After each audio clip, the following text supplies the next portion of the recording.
In my opinion, the biggest problem with Valorant right now is its skin pricing. Like, this knife straight up is not worth 25 bucks, and this collection is not worth 60. Whatever, it will soon switch anyways. Oh.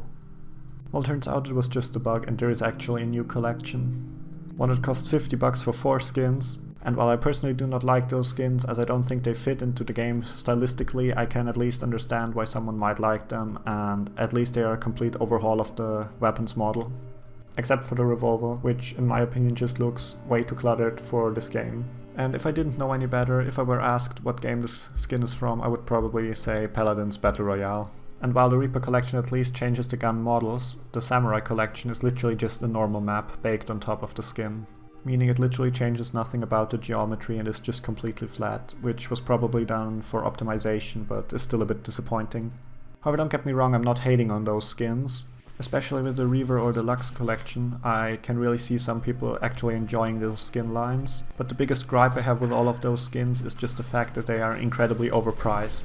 And the big issue is the fact that this is not Counter-Strike, meaning you can't resell your skins. They are still pricing it like it is. Especially in the Prism collection, which is literally just a different color for your guns. And those factors directly lead into my biggest issue with this game right now. That being the fact that except for the few operator skins for the pistols, you have literally no way of earning any skins at all. Meaning the only way you can change the skin of your gun is either to grind for over 20 hours or simply buy some skins.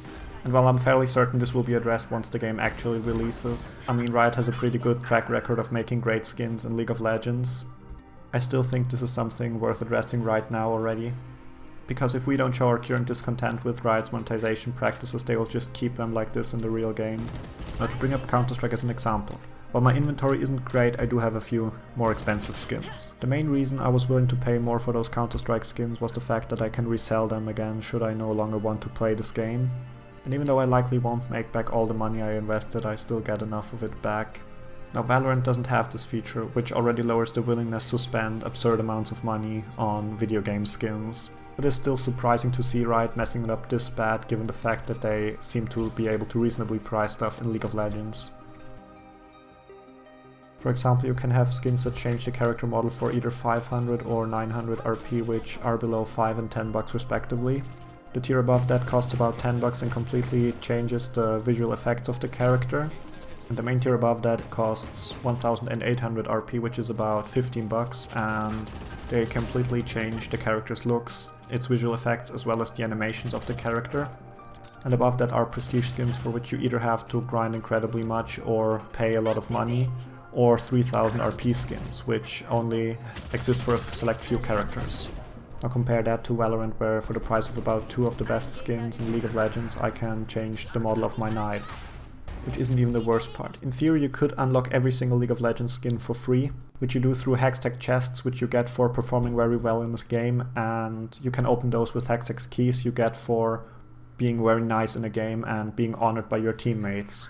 Now obviously, Riot is not stupid and they will probably add something similar to Valorant soon once the game actually launches. They are probably looking on player feedback right now to determine their future direction in terms of skins. Which actually makes it more important that we talk about this now to show that we are not satisfied with the way it's currently being handled. Especially with certain collections being somewhat reasonably priced. For example, the Lux collection cost about 45 bucks and completely changed the look of the guns. And while you could individually pay for every single skin to upgrade them to gold level, that's a whole other can of worms. But compare that to the Prism collection, which costs a lot more but only changes the color of the skins. Especially with the Prism collection, you can't justify it by saying that so much effort went into creating the skin. Now, personally, I'm a hobby user of Blender, so I know a bit about 3D design. And while the skin was probably made in Substance Designer and is a procedural skin being able to be applied to any gun, it's still the same fundamental concept. Which in this case, if you look at the skin, is just some reflective blue with some purple spots thrown in there at the corners. Now this is not to devalue the skin, in my opinion it actually looks quite nice, but I think that for how it looks the price tag is completely unjustifiable. Now I really hope that Riot overthinks their pricing philosophy before the game comes out in summer, and while it's already clear that there will be a battle pass, I would also hope for some other way where we can get like credits and then buy the skins we actually want with them. Anyways, this was more of a rambly video, I just wanted to get out there. I still really hope you enjoyed it, and don't forget to leave a like and subscribe if you did. And with that, see you next time.